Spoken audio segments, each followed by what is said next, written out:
ഒരു കൊലപാതകമോ മോഷണമോ നടത്തി തെളിവ് നശിപ്പിച്ചാൽ ഒരിക്കലും പിടിക്കപ്പെടില്ലെന്നാണ് പല കുറ്റവാളികളും ചിന്തിക്കുന്നത്. അതിനായി അവർ നടത്തുന്ന ആസൂത്രണമുണ്ട്, കൃത്യം നടത്തിയ ശേഷമുള്ള ആത്മവിശ്വാസവും. എന്നാൽ ഒരു കുറ്റകൃത്യം ചെയ്താൽ തെളിവ് എവിടെയെങ്കിലും അവശേഷിക്കാം, അല്ലെങ്കിൽ പോലീസിന് എന്തെങ്കിലും തുമ്പ് ലഭിക്കാം. കോട്ടയം അയർക്കുന്നത്തെ ദൃശ്യം മോഡൽ കൊലപാതകത്തിൽ ഒരു സംശയത്തിനും ഇടം നൽകാതെയുള്ള പ്രതിയുടെ നീക്കങ്ങൾ. എന്നാൽ ഭാര്യയെ കാണാനില്ലെന്ന പരാതിയും പിന്നീട് മക്കളെയും കുട്ടി ട്രെയിനിൽ നാടുവിടാൻ ശ്രമിച്ചതും സംശയത്തിലേക്ക് വിരൽ ചൂണ്ടി. അങ്ങനെയാണ് ഭർത്താവ് സോണിയെ പോലീസ് കുടുക്കിയത്. തിരുവനന്തപുരം കഴക്കൂട്ടത്ത് IT ജീവനക്കാരിയെ പീഡിപ്പിക്കാൻ ശ്രമിച്ച കേസിൽ പ്രതിയിലേക്ക് എത്തിയതും പോലീസിന്റെ അന്വേഷണ മികവാണ്. ആ കേസുകളിലേക്ക് പോകും മുൻപ് മലപ്പുറത്ത് യുവാവിനെ വ്യക്തിവിരോധത്തെ തുടർന്ന് കൊലപ്പെടുത്തിയ സംഭവമാണ് പോലീസ് പട്രോൾ ആദ്യം പരിശോധിക്കുന്നത്. സ്വാഗതം.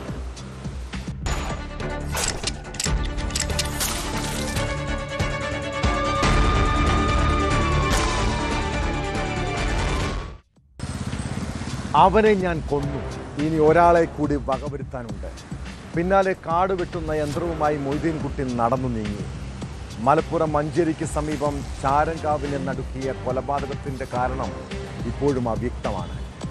പ്രതി മൊയ്തീൻകുട്ടിയെ നാട്ടുകാർ ചേർന്ന് പിടികൂടി പോലീസിന് കൈമാറി. കൊല്ലപ്പെട്ട പ്രവീണും മൊയ്തീനും ഒരുമിച്ച് ജോലി ചെയ്യുന്നവരാണ്. വ്യക്തിവിരോധത്തെ തുടർന്നുള്ള കൊലപാതകമെന്നാണ് സൂചന. പ്രതി ലഹരിക്കടിമയെന്ന് പോലീസ് പറയുന്നു. ഇയാൾ കൊലപ്പെടുത്താൻ ലക്ഷ്യമിട്ട രണ്ടാമൻ ആരാണെന്നും പോലീസ് അന്വേഷിക്കുന്നുണ്ട്.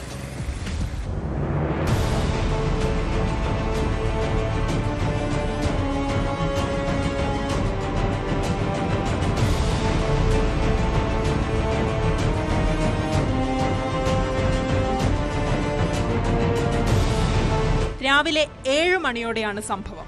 കാട് വെട്ടുന്ന തൊഴിലാളികളാണ് പ്രവീണും മൊയ്തീനും കൊലപാതകത്തിന് ദൃക്സാക്ഷിയായ സുരേന്ദ്രനും. ജോലിക്ക് പോകാനായി എത്തിയ സുരേന്ദ്രൻ പ്രവീണിനെ കാത്തു നിൽക്കുകയായിരുന്നു. തൊട്ടടുത്ത് പ്രതിയായ മൊയ്തീൻകുട്ടിയുമുണ്ടായിരുന്നു. റോഡരികിലെ പുല്ല് വെട്ടുന്നതിനായാണ് കാടുവെട്ടി യന്ത്രം സുരേന്ദ്രന്റെ പക്കൽ നിന്നും ചോദിച്ചു വാങ്ങിച്ചത്.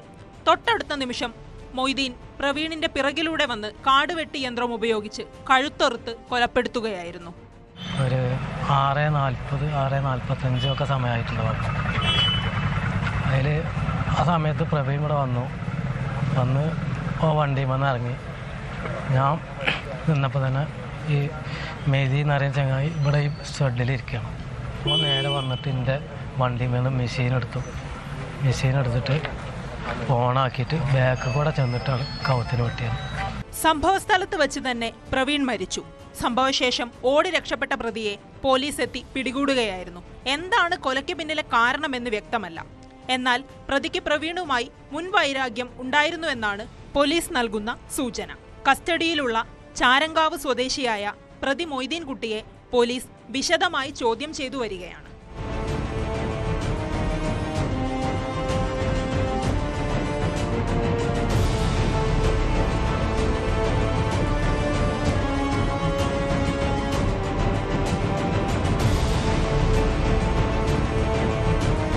ന്യൂസ് 18 മലപ്പുറം.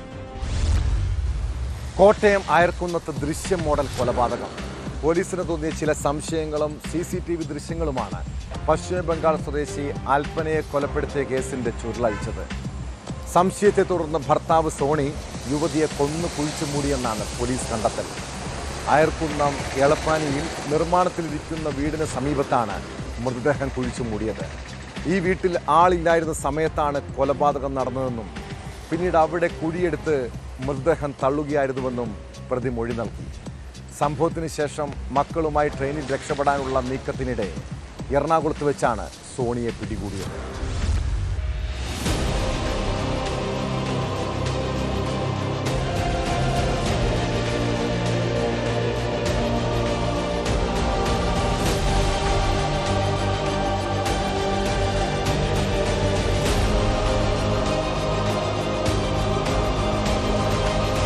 നാലാം തീയതി മുതൽ ഭാര്യ അൽപ്പനയെ കാണാനില്ലെന്ന പരാതിയുമായാണ് ഭർത്താവ് സോണി അയർക്കുന്നം പോലീസിനെ സമീപിച്ചത്. 16-ാം തീയതിയാണ് പരാതി നൽകിയത്. അന്വേഷണത്തിന്റെ ഭാഗമായി വീണ്ടും വിവരങ്ങൾ നൽകാൻ എത്തണമെന്ന് സോണിയോട് പോലീസ് നിർദ്ദേശിച്ചിരുന്നു. എന്നാൽ പിന്നീട് എത്താതെ വന്നതോടെ നടത്തിയ അന്വേഷണത്തിലാണ് കൊലപാതകത്തിന്റെ ചുരുളുകൾ അഴിഞ്ഞത്. പോലീസ് അന്വേഷിക്കുമ്പോൾ ഇയാൾ ഇവരുടെ 2 മക്കൾക്കൊപ്പം ട്രെയിൻ മാർഗം സഞ്ചരിക്കുകയായിരുന്നു. അതിനിടെ പോലീസ് നടത്തിയ അന്വേഷണത്തിൽ 14-ന് രാവിലെ സോണി ഇളപ്പാനി ജംഗ്ഷന് സമീപത്തുകൂടി ഭാര്യയ്ക്കൊപ്പം നടന്നു പോകുന്നതിന്റെ CCTV ദൃശ്യങ്ങൾ ലഭിച്ചിരുന്നു. എന്നാൽ സോണി മാത്രമാണ് തിരികെ പോകുന്നതായി ദൃശ്യത്തിലുള്ളത്. ഇതാണ് പോലീസിന് സംശയം തോന്നാൻ കാരണം. ഇതേ തുടർന്ന് റെയിൽവേ പോലീസാണ് എറണാകുളം റെയിൽവേ സ്റ്റേഷനിൽ നിന്ന് സോണിയെ കസ്റ്റഡിയിലെടുത്തത്. പിന്നാലെ നടത്തിയ വിശദമായ ചോദ്യം ചെയ്യലിൽ ഭാര്യയെ കൊന്നതായി ഇയാൾ മൊഴി നൽകി. ഭാര്യയ്ക്ക് മറ്റൊരാളുമായി ബന്ധമുണ്ടെന്ന സംശയമാണ് കൊലപാതകത്തിന് കാരണമായത്.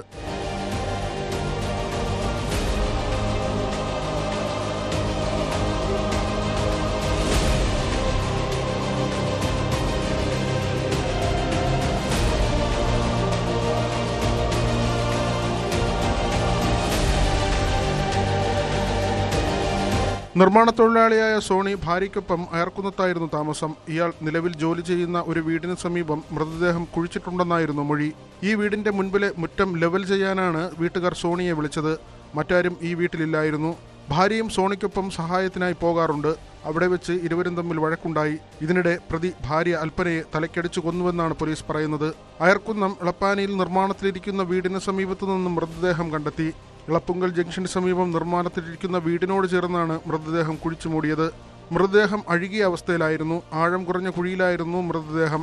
അതുകൊണ്ട് തന്നെ പോലീസ് പ്രതിയുമായി സംഭവ സ്ഥലത്തെത്തിയപ്പോൾ പുറത്തേക്ക് ദുർഗന്ധം വമിക്കുന്ന നിലയിലായിരുന്നു. കൊലപാതകം നടത്തിയ രീതിയടക്കം ഇയാൾ പോലീസിന് മുന്നിൽ വിശദീകരിച്ചു. മൃതദേഹം പോസ്റ്റ്മോർട്ടം നടപടികൾക്കായി കോട്ടയം മെഡിക്കൽ കോളേജ് ആശുപത്രിയിലേക്ക് മാറ്റി.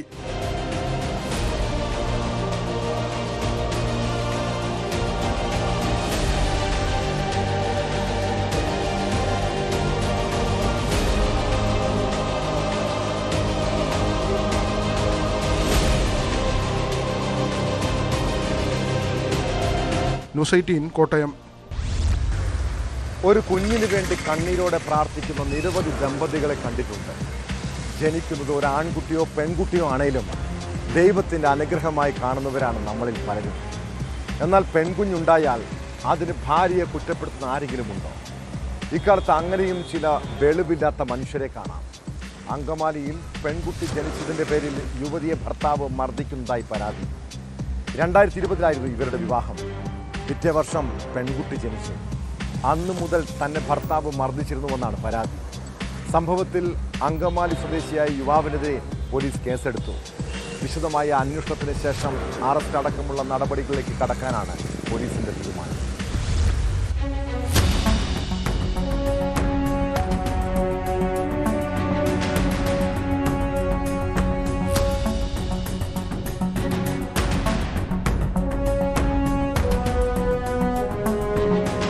രണ്ടായിരത്തി 2020 യുവതിയും അങ്കമാലി സ്വദേശിയായ ഗിരീഷും തമ്മിലുള്ള വിവാഹം നടന്നത്.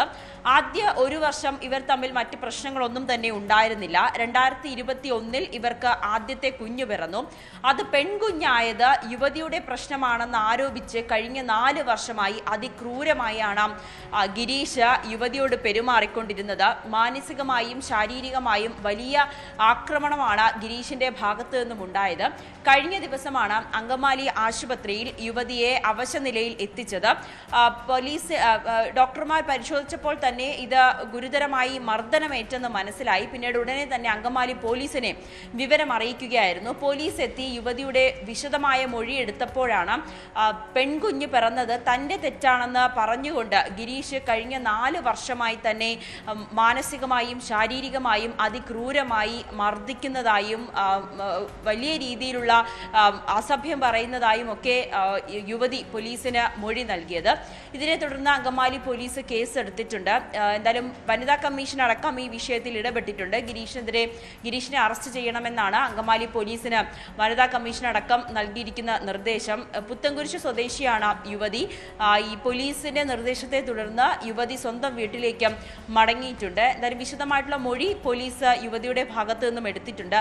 പോലീസിന്റെ FIR-ൽ പറയുന്നത് യുവതിയെ കഴിഞ്ഞ 4 വർഷമായി അതിക്രൂരമായ പീഡനത്തിനാണ് ഗിരീഷ് ഇരയാക്കിയത്. അതും ഈ പെൺകുഞ്ഞ് പിറന്നത് ഗിരീഷിൻ്റെ യുവതിയുടെ കുറ്റമാണ്. അതോടൊപ്പം യുവതി വീട്ടുജോലി ചെയ്യില്ല, മറ്റ് ചില ആളുകളുമായി വഴിവിട്ട ബന്ധം യുവതിക്കുണ്ടെന്ന ആരോപണങ്ങളൊക്കെ ഗിരീഷ് ഉന്നയിക്കുന്നുണ്ട്. അത്തരത്തിലുള്ള സംശയത്തെ തുടർന്നുള്ള പീഡനമാണ് യുവതിക്ക് മേൽ ഉണ്ടായിരുന്നതെന്നാണ് പോലീസിൻ്റെ FIRൽ വ്യക്തമാക്കുന്നത്. എന്തായാലും വലിയ ദാരുണമായ സംഭവം തന്നെയാണ്. മനുഷ്യ മനസാക്ഷിയെ ഞെട്ടിപ്പിക്കുന്ന ഒരു കാടത്തം തന്നെയാണ് അങ്കമാലിയിൽ നിന്നും വന്നിരിക്കുന്നത്. ഇപ്പോഴും ഇന്നത്തെ കാലത്തും ഇത്തരത്തിലുള്ള സംഭവം, അതായത് പെൺകുഞ്ഞ് പിറക്കുന്നത് സ്ത്രീകളുടെ മാത്രം കുറ്റമാണെന്ന് കരുതുന്ന ഒരു വിഭാഗം ആളുകൾ ഇപ്പോഴും കേരളത്തിൽ തന്നെ ഉണ്ടെന്ന് പറയുമ്പോൾ തന്നെ വളരെ ലജ്ജാകരമായിട്ടുള്ള വാർത്ത തന്നെയാണ് പുറത്തു വന്നിരിക്കുന്നത്. എന്തായാലും ഗിരീഷ് ഇപ്പോൾ ഒളിവിലാണെന്നാണ് പോലീസ് പറയുന്നത്. കൂടുതൽ വിശദമായ അന്വേഷണം നടത്തിയതിനു ശേഷമായിരിക്കും അറസ്റ്റ് അടക്കമുള്ള കാര്യങ്ങളിലേക്ക് പോലീസ് കടക്കുക.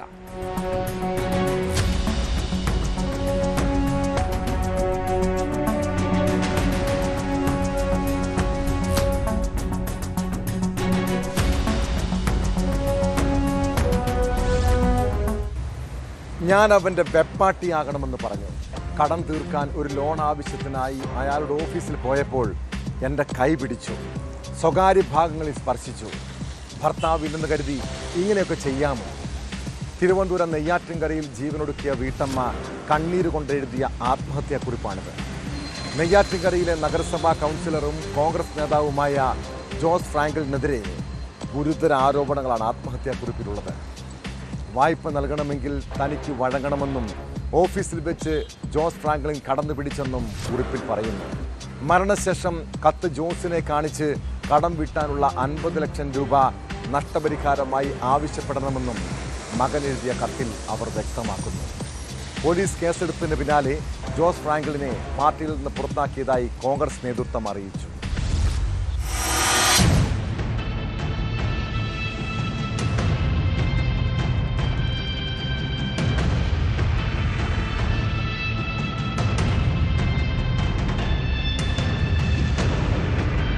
നെയ്യാറ്റിൻകരയിൽ വീട്ടമ്മ ആത്മഹത്യ ചെയ്ത സംഭവത്തിൽ ആരോപണ വിധേയനായ ജോസ് ഫ്രാങ്ക്ലിന് കോടതി ജാമ്യം അനുവദിച്ചതിന് പിന്നാലെയാണ് കേസിനാസ്പദമായ ആത്മഹത്യാക്കുറിപ്പ് പുറത്തുവരുന്നത്.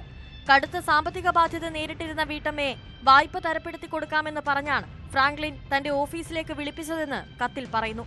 തുടർന്ന് യുവതിയെ കടന്നു പിടിക്കുകയും സ്വകാര്യ ഭാഗങ്ങളിൽ സ്പർശിക്കുകയും ആരോപണ വിധേയന്റെ സ്വകാര്യ ഭാഗത്ത് കൈ പിടിച്ചു വെച്ചെന്നും കത്തിലുണ്ട്. വായ്പ നൽകണമെങ്കിൽ തനിക്ക് വഴങ്ങണമെന്നതായിരുന്നു ആവശ്യം. വിളിക്കുമ്പോഴെല്ലാം ചെല്ലണമെന്നും ആഴ്ചയിലൊരിക്കൽ എവിടെയെങ്കിലും വെച്ച് കാണണമെന്നും ഫ്രാങ്ക്ലിൻ ആവശ്യപ്പെട്ടതായും കത്തിൽ പറയുന്നു. എന്നാൽ ലോണിന്റെ കാര്യമായതുകൊണ്ട് തനിക്കൊന്നും മറുത്തു പറയാനായില്ലെന്നാണ് വെളിപ്പെടുത്തൽ. ഇങ്ങനെ വൃത്തികെട്ട് ജീവിക്കാനാകില്ലെന്ന് കത്തിൽ എഴുതി വെച്ചാണ് യുവതി ജീവനൊടുക്കിയത്.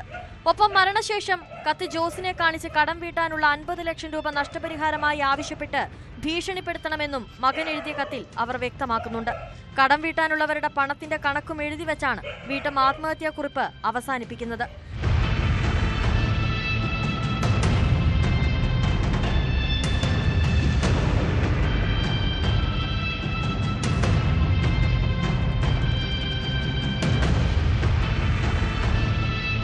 ന്യൂസ് 18 തിരുവനന്തപുരം. ദിലീപ് നായകനായ പഞ്ചാബി ഹൗസ് നമ്മളെയേറെ ചിന്തിപ്പിക്കുകയും ചിരിപ്പിക്കുകയും ചെയ്ത സിനിമയാണ്. സാമ്പത്തിക പ്രതിസന്ധി കാരണം നാടുവിട്ട യുവാവിൻ്റെ കഥയായിരുന്നു അത്. അതേപോലെ പഞ്ചാബി ഹൗസ് സിനിമ മോഡലിൽ ആത്മഹത്യ ചെയ്തെന്ന് വരുത്തി യുവാവ് നാടുവിട്ടൊരു സംഭവം പാലക്കാടുണ്ടായി. ഗുജറാത്ത് സ്വദേശിയായ ഹുനാലി സിറാജ് അഹമ്മദിനെ പിന്നീട് ബംഗളൂരുവിൽ നിന്നും കണ്ടെത്തി.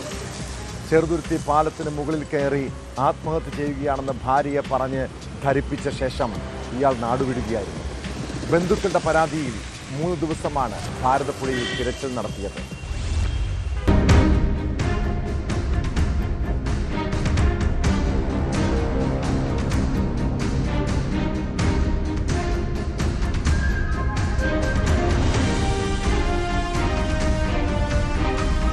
മലയാളത്തിലെ ജനപ്രിയ ചിത്രങ്ങളിൽ ഒന്നാണ് പഞ്ചാബി ഹൗസ്.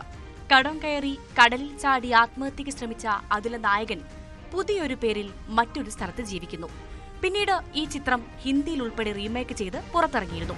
ഇത് മാതൃകയാക്കി ആത്മഹത്യ ചെയ്തതാണെന്ന് വരുത്തി തീർത്ത് നാടുവിട്ട യുവാവിനെ ബാംഗ്ലൂരിൽ നിന്ന് പോലീസ് കണ്ടെത്തി. സെപ്റ്റംബർ 17-നാണ് ഗുജറാത്ത് സ്വദേശിയായ ഹുനാനി സിറാജ് അഹമ്മദ് ഭായ് ഷൊർണൂരിലെത്തുന്നത്. തുടർന്ന് റബ്ബർ ബാൻഡുമായി ബന്ധപ്പെട്ട ബിസിനസ് ആവശ്യങ്ങൾക്ക് പാലക്കാട് വടക്കാഞ്ചേരി ഭാഗങ്ങളിൽ ചിലരെ നേരിൽ കണ്ടു. എന്നാൽ ഇടപാടുകാർക്ക് കൈയോടെ പണം നൽകിയാൽ മാത്രമേ കച്ചവടം നടക്കൂ എന്ന് വന്നതോടെ ഇയാൾ പ്രതിസന്ധിയിലാവുകയായിരുന്നു. നാട്ടിലെ ബിസിനസ് തകർന്ന് 50 ലക്ഷത്തോളം രൂപയുടെ സാമ്പത്തിക ബാധ്യത സിറാജിനുണ്ടായിരുന്നു. അത് മടക്കി നൽകാനുള്ള അവധി പിന്നിട്ടതിനാൽ മടങ്ങിപ്പോവാൻ കഴിയാതെയായി. ഇതോടെ ചെറുതുരുത്തി പാലത്തിന് മുകളിൽ കയറി പുഴയുടെ ഫോട്ടോ എടുത്ത് ആത്മഹത്യ ചെയ്യുകയാണെന്ന് ഭാര്യയെ ഫോണിൽ വിളിച്ച് പറഞ്ഞ് ചിത്രങ്ങളും അയച്ചു കൊടുത്തു. പിന്നാലെ ഫോൺ സ്വിച്ച് ഓഫ് ചെയ്ത് മുങ്ങുകയായിരുന്നു. തുടർന്ന് ഗുജറാത്തിൽ നിന്നും വന്ന ബന്ധുവിന്റെ പരാതിയിൽ ഷൊർണൂർ പോലീസ് മിസ്സിംഗ് കേസെടുത്ത് അന്വേഷണം ആരംഭിച്ചു. ഇയാൾ ഭാരതപ്പുഴയിൽ ആത്മഹത്യ ചെയ്തതാകാമെന്ന് കരുതി അഗ്നിരക്ഷാസേന, ചെറുതുരുത്തി നില ബോട്ട് ക്ലബ്, റെസ്ക്യൂവർ നിഷാദ് എന്നിവരുടെ സഹായത്തോടെ തിരച്ചിൽ നടത്തി. ഇത് 3 ദിവസം തുടർന്നു. പിന്നീട് ശാസ്ത്രീയ പരിശോധനകളുടെ അടിസ്ഥാനത്തിലാണ് ഇയാൾ ആത്മഹത്യ ചെയ്തിരിക്കാൻ സാധ്യതയില്ലെന്ന നിഗമനത്തിലേക്ക് പോലീസ് എത്തിയത്. അന്വേഷണത്തിൽ ഇയാൾ ബാംഗ്ലൂരിലേക്ക് കടന്നെന്നാണ് പ്രത്യേക പോലീസ് സംഘം മനസ്സിലാക്കുകയും അവിടെ ക്യാമ്പ് ചെയ്ത് അന്വേഷണം തുടങ്ങുകയും ചെയ്തു. പഞ്ചാബി ഹൌസ് മോഡലിൽ ഇയാൾ മറ്റൊരു പേരിൽ ജീവിക്കുകയായിരുന്നു. യൂബർ ഡ്രൈവറായി ജോലി ചെയ്തിരുന്ന സിറാജിനെ മെജസ്റ്റിക്കിൽ വെച്ചാണ് കണ്ടെത്തിയത്. കടക്കാരെ അഭിമുഖീകരിക്കാൻ മടികൊണ്ടാണ് നാട് വിട്ടതെന്നായിരുന്നു ഇയാളുടെ പോലീസിനോടുള്ള വിശദീകരണം. സിറാജിനെ ഒറ്റപ്പാലം കോടതിയിൽ ഹാജരാക്കിയ ശേഷം വെറുതെ വിട്ടു.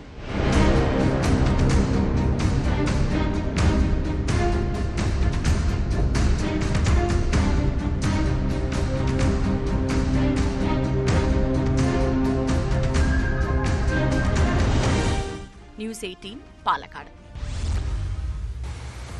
പെൺമക്കളെ വിവാഹം കഴിപ്പിച്ചയച്ചാലും അവരെ സംരക്ഷിക്കാനുള്ള ഉത്തരവാദിത്വം അച്ഛനമ്മമാർക്കുണ്ട്. എന്നാൽ കാസർഗോഡ് സംരക്ഷണം കൊടുക്കേണ്ട ഒരു ഉപ്പ മകളോട് കാട്ടിയ ക്രൂരതയെക്കുറിച്ച് അറിയണം. വിവാഹിതയായ യുവതി കുഞ്ഞുമൊത്ത് സ്വന്തം വീട്ടിലെത്തിയപ്പോഴാണ് പിതാവിൻ്റെ ഭാഗത്തു നിന്ന് ലൈംഗിക അതിക്രമം ഉണ്ടായത്. യുവതിയുടെ പരാതിയിൽ 58-കാരനെ പോലീസ് അറസ്റ്റ് ചെയ്തു. കഴിഞ്ഞ രാത്രി അതിക്രമം ഉണ്ടായതോടെ ഭയന്നു വിറച്ച യുവതി സംഭവത്തെക്കുറിച്ച് ആദ്യം മറ്റാരോടും പറഞ്ഞില്ല. പിന്നീട് രാവിലെയാണ് പോലീസ് സ്റ്റേഷനിലെത്തി പരാതി നൽകിയത്.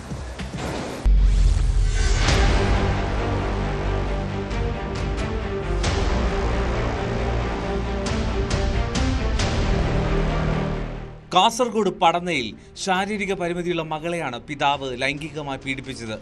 5 വയസ്സുള്ള പേരക്കുട്ടിയുടെ മുന്നിൽ വെച്ചാണ് മകളെ ഇയാൾ പീഡനത്തിനിരയാക്കിയത്. ഭർത്താവില്ലാതെ യുവതി കഴിഞ്ഞ ദിവസം കുട്ടിക്കൊപ്പം സ്വന്തം വീട്ടിലെത്തിയതായിരുന്നു.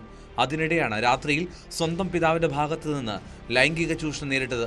നാണക്കേട് കാരണം വീട്ടുകാർ ആദ്യം സംഭവം മറച്ചുവെച്ചുവെങ്കിലും പേരക്കുട്ടി ഇക്കാര്യം ബന്ധുക്കളോട് പറഞ്ഞു. ഇതോടെ യുവതി രാവിലെ പോലീസ് സ്റ്റേഷനിലെത്തി പരാതി നൽകുകയായിരുന്നു. സംഭവത്തിന് പിന്നാലെ മാനസികമായി തകർന്ന യുവതിയെ പോലീസ് കാഞ്ഞങ്ങാട് ജില്ലാ ആശുപത്രിയിൽ കൗൺസിലിംഗിന് വിധേയയാക്കി. അതിനുശേഷം പോലീസ് പ്രതിയെ കസ്റ്റഡിയിലെടുത്തു. ബലാത്സംഗ കുറ്റം ചുമത്തി അറസ്റ്റ് ചെയ്ത 58-കാരനെ ഹോസ്ദുർ കോടതിയിൽ ഹാജരാക്കി റിമാൻഡ് ചെയ്തു.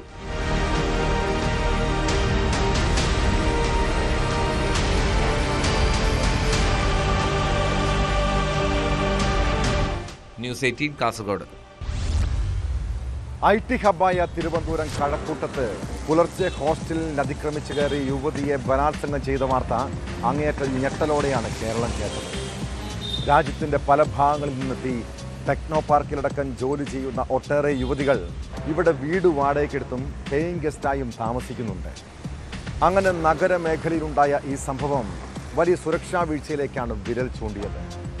അക്രമിയെ തിരിച്ചറിയാൻ യുവതിക്ക് കഴിയാതിരുന്നത് അന്വേഷണത്തിൽ വലിയ വെല്ലുവിളിയായി. ഒടുവിൽ പ്രതിയെ കണ്ടെത്തിയതോടെ പോലീസിന് ആശ്വാസം. തമിഴ്നാട് സ്വദേശിയായ ലോറി ഡ്രൈവറെ മധുരയിൽ നിന്നാണ് പിടികൂടിയത്. പ്രതിയുടെ പേരോ മറ്റു വിവരങ്ങളോ പോലീസ് പുറത്തുവിട്ടിട്ടില്ല.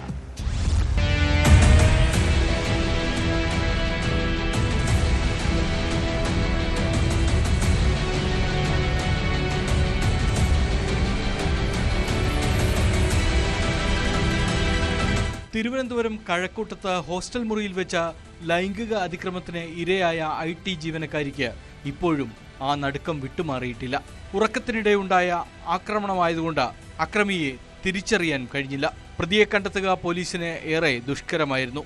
എന്നാൽ നഗരമേഖലയിലെ CCTV എല്ലാം പരിശോധിച്ചതോടെ അക്രമിയെക്കുറിച്ച് ചെറിയ സൂചനകൾ ലഭിച്ചു. ഒടുവിൽ പോലീസിന് ആശ്വാസമായി പ്രതിയുടെ അറസ്റ്റ്. തമിഴ്നാട് സ്വദേശിയായ ലോറി ഡ്രൈവറെ മധുരയിൽ നിന്നാണ് പ്രത്യേക അന്വേഷണ സംഘം കസ്റ്റഡിയിലെടുത്തത്.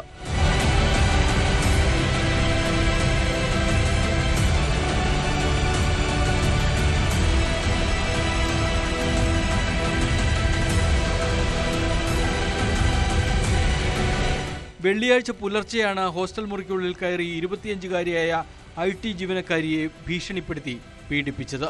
ഇരുനില കെട്ടിടത്തിന്റെ 2ാം നിലയിലാണ് യുവതിയുടെ മുറി. റൂംമേറ്റ്സ് കൂടെയില്ലെന്നും നൈറ്റ് ഡ്യൂട്ടിയിലാണെന്നും കൃത്യമായി മനസ്സിലാക്കിയാണ് പ്രതി കൃത്യം നടത്തിയത്. ഈ മുറിയിൽ യുവതി മാത്രമാണ് ഉണ്ടായിരുന്നത്. മറ്റു മുറികളിലെല്ലാം ഒന്നിലേറെ പേരുണ്ടായിരുന്നു. യുവതി ഉറങ്ങിക്കിടക്കുന്നതിനിടെയാണ് അതിക്രമം. കഴക്കൂട്ടം അസിസ്റ്റന്റ് കമ്മീഷണറുടെ നേതൃത്വത്തിലുള്ള പ്രത്യേക അന്വേഷണ സംഘമാണ് പ്രതിയെ പിടികൂടിയത്. ഹോസ്റ്റലിൽ CCTV ഇല്ലാത്തത് പോലീസിനെ കുഴക്കിയിരുന്നു. നഗരത്തിലെ അടക്കം CCTV കേന്ദ്രീകരിച്ചുകൊണ്ടാണ് പോലീസ് പ്രതിയിലേക്ക് എത്തിയത്.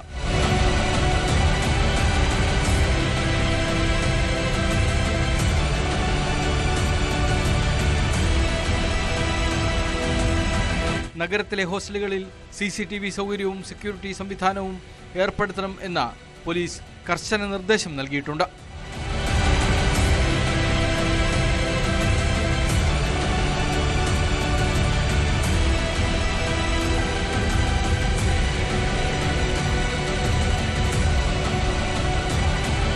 ന്യൂസ് 18 തിരുവനന്തപുരം. മലയാളം തമിഴ് സിനിമകളിലൂടെ പ്രശസ്തനായ നടൻ അജ്മൽ അമീറിന്റെ ഒരു സെക്സ് ചാറ്റ് വീഡിയോ സമൂഹ മാധ്യമങ്ങളിൽ വ്യാപകമായി പ്രചരിക്കുന്നുണ്ട്. അജ്മൽ അമീറും ഒരു യുവതിയും തമ്മിലുള്ള വീഡിയോ കോളാണ് പുറത്തു വന്നിരിക്കുന്നത്. ലൈംഗിക ചുവയോടെയുള്ള സംഭാഷണത്തിനിടെ യുവതി അജ്മലിനോട് താൻ വിവാഹിതയാണോ എന്ന് ചോദിക്കുന്നുണ്ട്. ഇതിനു മറുപടിയായി അതൊന്നും തന്നെ ബാധിക്കുന്ന കാര്യമല്ലെന്നും താമസ സൗകര്യം ഒരുക്കുമെന്നും അജ്മൽ പറയുന്നു. എന്നാൽ യഥാർത്ഥത്തിൽ എന്താണ് സംഭവിച്ചത്? അജ്മൽ തന്നെ വിശദീകരണവുമായി രംഗത്തെത്തിയിട്ടുണ്ട്.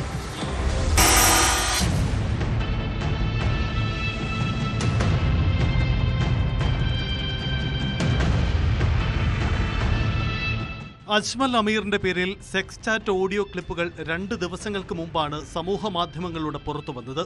ഒരു പെൺകുട്ടിയുമായി ലൈംഗിക ചുവയോടെ സംസാരിക്കുന്ന അജ്മലിന്റെ ശബ്ദരേഖ സോഷ്യൽ മീഡിയയിൽ നിമിഷ നേരം കൊണ്ട് വൈറലായി മാറി. പിന്നാലെ അജ്മലിനെ അനുകൂലിച്ചും പ്രതികൂലിച്ചും സമൂഹ മാധ്യമങ്ങളിൽ ചർച്ചകൾ സജീവമായി. സംഭാഷണത്തിന്റെ ചില ഭാഗങ്ങൾ മാത്രമാണ് പുറത്തു വന്നതെന്നും പരസ്പര സമ്മതത്തോടെ നടത്തിയ കാര്യം എങ്ങനെയാണ് അജ്മലിന് മാത്രം കുറ്റമാകുന്നതെന്നാണ് ഒരു വിഭാഗം ചോദിക്കുന്നത്. സെലിബ്രിറ്റി സ്റ്റാറ്റസ് ഉപയോഗിച്ച് ചെയ്യുന്ന കാര്യം പൊതുസമൂഹം അറിയണമെന്ന് മറുഭാഗവും വാദിക്കുന്നു. ഇതിനെല്ലാം പിന്നാലെയാണ് ഇപ്പോൾ AI നിർമ്മിതമാണെന്ന് അജ്മൽ പറയുന്നത്. പുറത്തു വന്ന ക്ലിപ്പ് ഫാബ്രിക്കേറ്റഡ് ആണെന്നും AI നിർമ്മിതമാണെന്നും അജ്മൽ പറയുന്നു. തന്റെ കരിയർ നശിപ്പിക്കാനുള്ള ശ്രമങ്ങളാണ് നടക്കുന്നതെന്നും അജ്മൽ വാദിക്കുന്നു. തന്നെ സപ്പോർട്ട് ചെയ്ത പ്രേക്ഷകർക്ക് നന്ദിയെന്നും തന്റെ മുന്നോട്ടുള്ള യാത്രയുടെ കാരണക്കാർ അവരാണെന്നും അജ്മൽ പറഞ്ഞു.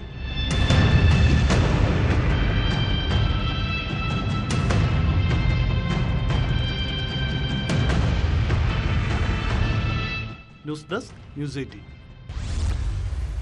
ലോകത്തിലെ ഏറ്റവും വലിയ മ്യൂസിയമാണ് പാരീസിലെ ലൂവ്ർ. മൊണാലിസ ചിത്രവും നെപ്പോളിയന്റെ ആഭരണങ്ങളും ഉൾപ്പെടെ വിലയേറിയതും പുരാതനവുമായ 33,000-ലധികം അമൂല്യ വസ്തുക്കളുടെ ശേഖരമുണ്ട് അവിടെ. എന്നാൽ അതീവ സുരക്ഷയുള്ള ലൂവ്ർ മ്യൂസിയത്തിലുണ്ടായ മോഷണം ഏവരെയും ഞെട്ടിച്ചിരിക്കുന്നു. മ്യൂസിയത്തിൽ നിന്ന് 9 ആഭരണങ്ങൾ കവർന്നെന്നാണ് വിവരം. മുഖംമൂടി ധരിച്ച് മ്യൂസിയത്തിൽ അതിക്രമിച്ച് കയറിയ 3-അംഗ സംഘം കവർച്ചയ്ക്ക് ശേഷം ഒരു സ്കൂട്ടറിൽ രക്ഷപ്പെടുന്ന ദൃശ്യങ്ങൾ പുറത്തു വന്നിട്ടുണ്ട്. എന്തൊക്കെ നഷ്ടപ്പെട്ടിട്ടുണ്ടെന്നതിൽ വ്യക്തതയില്ല.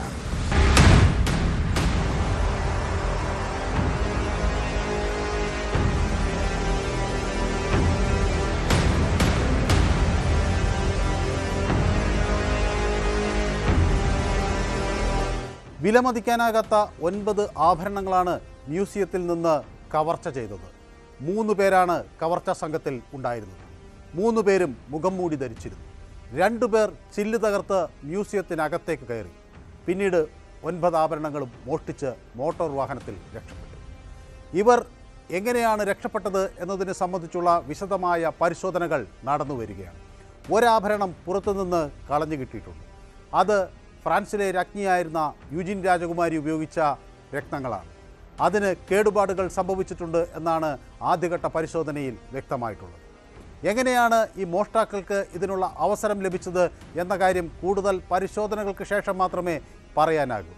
മൊണാലിസ ഉൾപ്പെടെയുള്ള വിലമതിക്കാനാകാത്ത സുപ്രധാനമായ വസ്തുക്കളാണ് ഈ മ്യൂസിയത്തിൽ ഉള്ളത്. ഇവിടെ നിന്ന് മൊണാലിസയുടെ ചിത്രം പോലും ഒരു തവണ മോഷണം പോയിരുന്നു. 1911 മ്യൂസിയത്തിൽ നിന്ന് മൊണാലിസയുടെ ചിത്രം മോഷണം പോയത്. അവിടെ അറ്റകുറ്റപ്പണികൾക്കെത്തിയ ഒരു ജീവനക്കാരനാണ് അന്ന് മോണോലിസയുടെ ചിത്രം കടത്തിക്കൊണ്ടുപോയത്. പിന്നീട് 2 വർഷങ്ങൾക്ക് ശേഷം ഫ്ലോറൻസിൽ നിന്ന് ഈ ചിത്രം വീണ്ടെടുക്കുകയായിരുന്നു. തുടർന്ന് ഈ മ്യൂസിയത്തിൽ വലിയ സുരക്ഷാ സംവിധാനങ്ങൾ ഏർപ്പെടുത്തി. അതിനെയെല്ലാം വെട്ടിച്ചാണ് ഇപ്പോൾ വീണ്ടും മോഷണം നടന്നിരിക്കുന്നത്. 1546 ഫ്രാൻസിലെ രാജകുടുംബം നിർമ്മിച്ച കൊട്ടാരമാണ് പിന്നീട് മ്യൂസിയമായി മാറിയത്. ഫ്രഞ്ച് വിപ്ലവത്തിന് ശേഷം ഈ കൊട്ടാരം ജനങ്ങൾക്ക് കാണുന്നതിനായി തുറന്നുകൊടുത്തു. അവിടെ വിലപിടിപ്പുള്ള നിരവധി വസ്തുക്കളാണ് സൂക്ഷിച്ചിരിക്കുന്നത്. അത് പല കാലഘട്ടങ്ങളിൽ രാജാക്കന്മാരും രാജ്ഞിമാരും ഉപയോഗിച്ചതാണ്. 10 ഫുട്ബോൾ മൈതാനത്തോളം വലിപ്പം വരും ഈ പ്രദർശനശാലയ്ക്ക്. അതുകൊണ്ട് തന്നെ അതീവ സുരക്ഷയുള്ള ഈ പ്രദർശനശാലയിൽ കടന്ന് കള്ളൻ ഒരു മോഷണം നടത്തിയെന്നത് ഫ്രാൻസിലെ ജനതയ്ക്ക് വിശ്വസിക്കാനാകുന്നില്ല.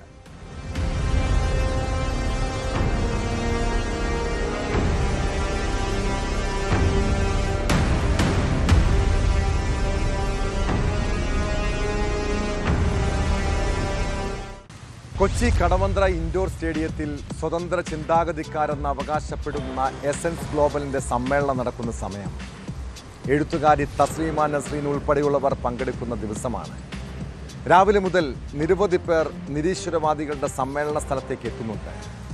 അതിനിടെയാണ് എല്ലാവരെയും ആശങ്കയിലാഴ്ത്തി പോലീസിൻ്റെ കടന്നുവരവ്. ഒരു യുവാവിനെ പരിശോധിച്ചപ്പോൾ തോക്ക് കണ്ടെത്തിയതാണ് പരിഭ്രാന്തി പരത്തിയത്. കേസിൽ ഉദയംപേരൂർ സ്വദേശി അജീഷിനെ പോലീസ് കസ്റ്റഡിയിലെടുത്തു. ഡിവൈഎഫ്ഐ നേതാവ് വിദ്യാധരൻ കൊലക്കേസിലെ സാക്ഷിയാണ് പിടിയിലായ അജീഷ്. പ്രതികളിൽ നിന്ന് വധഭീഷണിയുള്ളതിനാൽ ലൈസൻസുള്ള തോക്കുമായാണ് സ്ഥിരമായി സഞ്ചരിക്കുന്നതെന്ന് ഇയാൾ പോലീസിന് മൊഴി നൽകി.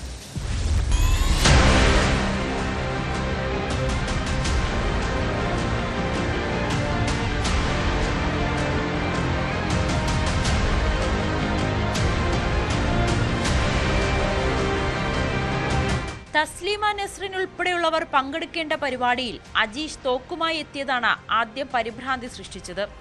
സുരക്ഷാ പരിശോധനയ്ക്കിടയിലാണ് അജീഷിന്റെ പക്കൽ തോക്ക് കണ്ടെത്തിയത്. ഇഷ്യൂ എന്തായിരുന്നു എന്ന് വെച്ചാൽ ഒരാൾ ഗൺ ഉപയോഗിച്ച് അകത്തേക്ക് കയറി. അത് നമ്മൾ ഐഡന്റിഫൈ ചെയ്തിരുന്നു. അപ്പോൾ തന്നെ പോലീസിന് ഇൻഫോം ചെയ്തു. പോലീസ് അത് CCTV പരിശോധിച്ച ആളെ പോലീസ് കസ്റ്റഡിയിൽ എടുത്തിട്ടുണ്ട്. അതിനുശേഷം അയാളെ കസ്റ്റഡിയിലായതിനു ശേഷം പോലീസ് മൊത്തം ഒന്ന് ബോംബ് സ്ക്വാഡിനെ വെച്ച് പരിശോധിക്കണം എന്ന് ആവശ്യപ്പെട്ടത് പ്രകാരം ഞങ്ങളത് എല്ലാവരും പുറത്തേക്കാക്കി. നിലവിൽ ഈ ഗണ്ണുമായിട്ട് അകത്ത് കയറിയ ആള് പോലീസിന്റെ കസ്റ്റഡിയിലുണ്ട്. മുൻകൂട്ടി രജിസ്ട്രേഷൻ ഉണ്ടായിരുന്നു, സ്പോട്ടിലും രജിസ്ട്രേഷൻ ഉണ്ടായിരുന്നു. പക്ഷെ പുള്ളി രജിസ്റ്റർ ഒക്കെ ചെയ്തിട്ടാണ് കയറിയിട്ടുള്ളത്. പിന്നെ ടാഗൊക്കെ ഇട്ടിട്ടാണ് കയറിയിട്ടുള്ളത്. അത് നമ്മളെ സെക്യൂരിറ്റി ചെക്കപ്പ് ഓൾറെഡി ഉണ്ടായിരുന്നു. ദേഹപരിശോധന ഒക്കെ നടത്തിയിരുന്നു. അപ്പൊ ആ സമയത്ത് ഇത് ഐഡന്റിഫൈ ചെയ്തിരുന്നു. പുള്ളി ലൈസൻസ് ഉള്ളതാന്ന് പറഞ്ഞ് പെട്ടെന്ന് അകത്തേക്ക് കയറുകയാണ് ചെയ്തത്. ഉടൻ തന്നെ പോലീസ് അജീഷിനെ കസ്റ്റഡിയിലെടുത്തു. വിശദമായ ചോദ്യം ചെയ്യലിലാണ് വിദ്യാധരൻ കൊലക്കേസിലെ സാക്ഷിയാണ് അജീഷ് എന്ന് പോലീസിന് മനസ്സിലായത്. പരിപാടിക്കെത്തിയതാണെന്നും ജീവന് ഭീഷണിയുള്ളതിനാലാണ് തോക്ക് സൂക്ഷിച്ചതെന്നും ഇയാൾ പറഞ്ഞു. തോക്കിന് ലൈസൻസ് ഉണ്ടെന്ന് പോലീസ് സ്ഥിരീകരിച്ചു. പരിപാടി അല്പസമയം നിർത്തിവെച്ചുവെങ്കിലും പരിശോധനകൾക്ക് ശേഷം പുനരാരംഭിച്ചു. ഡിവൈഎഫ്ഐ നേതാവായിരുന്ന വിദ്യാധരനെ 2003 സെപ്റ്റംബർ 13 തട്ടിക്കൊണ്ടുപോയി മർദ്ദിച്ച് കൊലപ്പെടുത്തിയ കേസിലെ പ്രധാന സാക്ഷികളാണ് അജീഷും പിതാവും. കഞ്ചാവ് സംഘത്തിനെതിരെ പ്രതികരിച്ചതാണ് വിദ്യാധരന്റെ കൊലയിലേക്ക് നയിച്ചത്. പ്രതികളെക്കുറിച്ച് സൂചനകളൊന്നും ലഭിക്കാതിരുന്ന സമയത്താണ് തന്റെ കാസറ്റ് കടയിൽ ഒരു കല്യാണത്തിന്റെ വീഡിയോ കാസറ്റ് ലഭിച്ചത്. അതിൽ പ്രതി ഭക്ഷണം കഴിക്കുന്നത് അജീഷിന്റെ ശ്രദ്ധയിൽപ്പെട്ടു. ആ ദൃശ്യങ്ങൾ പോലീസിനും മാധ്യമങ്ങൾക്കും നൽകി. ഇതേ തുടർന്നാണ് വിദ്യാധരൻ വധക്കേസിലെ പ്രതി അറസ്റ്റിലായത്. സാക്ഷി പറഞ്ഞതിന് അജീഷിനെ അതിക്രൂരമായി ആക്രമിച്ചിരുന്നു. 41 വെട്ടേറ്റ അജീഷിന്റെ അതിജീവന കഥ അത്ഭുതപ്പെടുത്തുന്നതാണ്. വിദ്യാധരൻ കേസിലെ 1ാം പ്രതിയായിരുന്നു അജീഷിനെ ആക്രമിച്ച കേസിലെയും പ്രതി.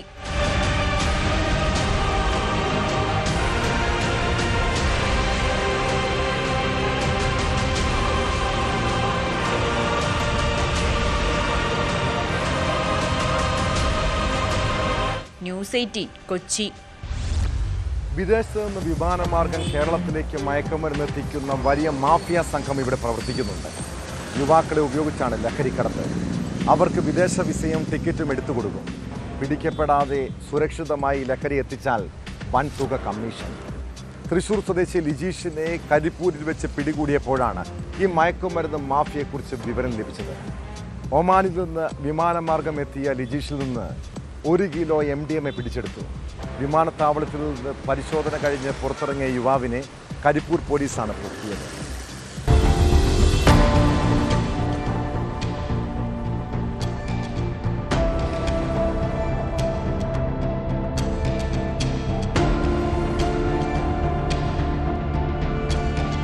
കരിപ്പൂർ വിമാനത്താവളത്തിന് പുറത്തുവച്ചാണ് വൻ മാരക രാസലഹരി പിടികൂടിയത്. 1 കിലോ MDMA-യുമായി ഒമാനിൽ നിന്നെത്തിയ യാത്രക്കാരനെ കരിപ്പൂർ പോലീസും ഡാൻസ സംഘവും ചേർന്ന് കസ്റ്റഡിയിലെടുക്കുകയായിരുന്നു. തൃശൂർ കൊരട്ടി സ്വദേശി പഴയക്കര വീട്ടിൽ ലിജീഷിനെയാണ് അറസ്റ്റ് ചെയ്തത്. 3-ാം തീയതി ഒമാനിലേക്ക് പോയ ലിജീഷ് മടങ്ങി വരുമ്പോഴാണ് ലഹരിമരുന്ന് ഒളിപ്പിച്ചു കൊണ്ടുവന്നത്. ഒമാനിൽ നിന്ന് എയർ ഇന്ത്യ വിമാനത്തിൽ രാവിലെ കരിപ്പൂരിലെത്തിയ ലിജീഷ് പരിശോധന കഴിഞ്ഞ് പുറത്തിറങ്ങിയതിന് പിന്നാലെ പോലീസ് പിടികൂടുകയായിരുന്നു. കാർഡ്ബോർഡ് പെട്ടിയിലാക്കി 21 ചെറിയ പാക്കറ്റുകളിലാക്കി ഒളിപ്പിച്ച നിലയിലാണ് ലിജീഷ് മയക്കുമരുന്ന് എത്തിച്ചത്.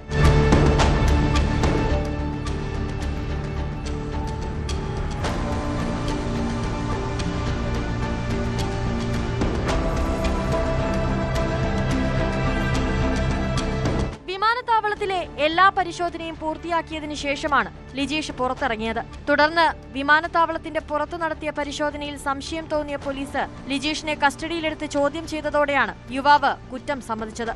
മയക്കുമരുന്ന് കടത്തിനെ കുറിച്ച് പോലീസ് വിശദമായ അന്വേഷണം ആരംഭിച്ചു.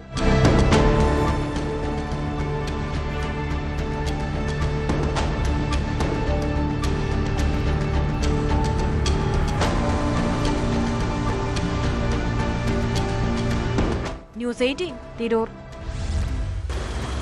നമ്മുടെ ജീവിതം ഒരു യാത്രയാണ്. അതിൽ നിരവധി മനുഷ്യരെ കണ്ടുമുട്ടാം. ലക്ഷ്യത്തിലേക്ക് കുറേ ദൂരമുണ്ടെങ്കിലും ഒരു യാത്രയുടെ സന്തോഷം വഴിയോര കാഴ്ചകൾ ആസ്വദിക്കുന്നതാണ്.